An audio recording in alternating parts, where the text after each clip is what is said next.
sometimes really be like that because there's been situations where people like, I just can't afford, but I really love you, I really want you here.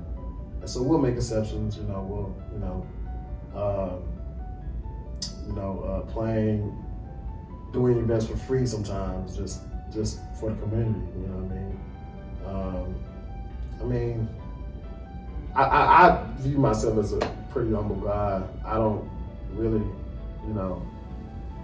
I don't really do it for all the stuff that comes with it. I do it because I want people to,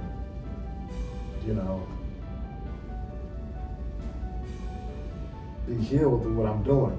I want people to really see me playing live. Like there's so many people that ask me, they want to see me live, and I'm just like, okay, we gotta make this happen. I'm gonna there's been shows where I put my own money into it just so the show can happen.